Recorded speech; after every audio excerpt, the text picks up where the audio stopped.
Now I'm going to introduce you to variables in JavaScript. Now variables are extremely powerful and allow you to do a lot of really quite advanced things, but for the moment we're just going to see how they work and how we can use them in our code. So to start off, I'm going to start with my challenge result from last time, and all I'm going to do is make it so that instead of changing this particular ID, so first div, I'm going to set that to a variable, and I'm going to quote that variable in the function. So first of all, I've got to create a variable. So I'm going to say var, that's the way that we create a variable in JavaScript, and I'm going to call it div ID, like that.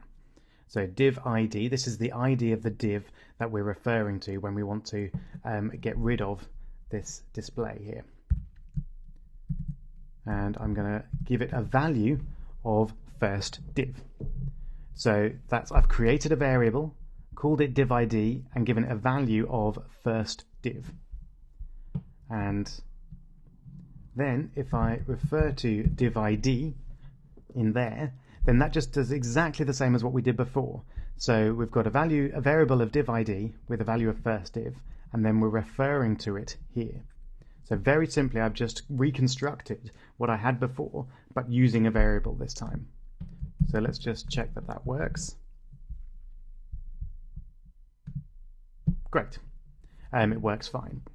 So that's all good. Now, there's another way to kind of store variables in JavaScript.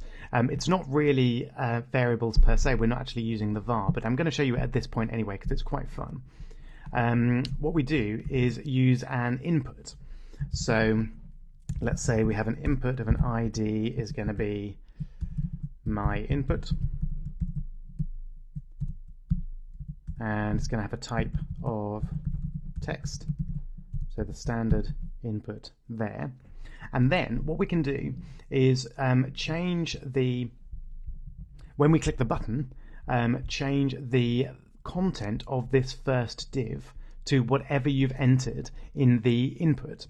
And then essentially the input is acting as a variable that the user can control and the program can access to set as some value. So let's see how we might do that. First of all, let's change this button up there. And in fact, I think I'll copy and paste my input and put it at the top so that it all makes a bit more sense. So I've got my input there, the button, and then the text. Let's have a look there. So there's my text, there's my input, and there's my button. So how am I going to do this? Let's keep my variable, but this time I'm going to call it new text, because this is going to be the variable that holds the new text. And I'm going to set it equal to document.getElement by ID, and then we want my input to be the ID because we're talking about the input up here, and we want value. So this will set the new text to be equal to the document.getElement by ID, my input value, so the value of this input up here. Now, we then need to refer to that over here. So let's get rid of this div ID. So we're now, when the styles changer button is clicked, we're going to change the inner HTML of the first div ID.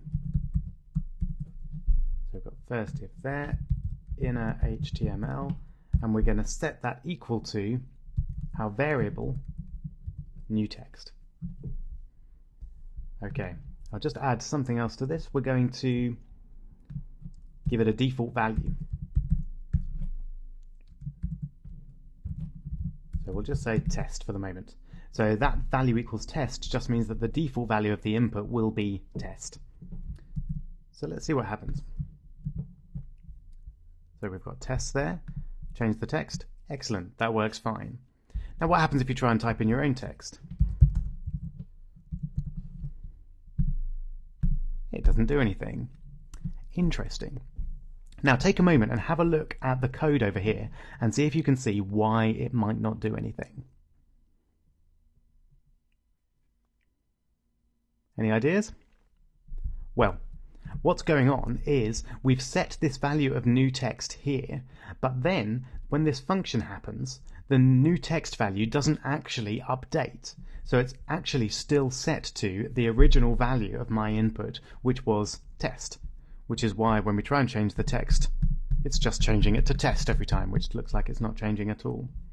So what we need to do is put a new line into our function here, which updates the value of new text.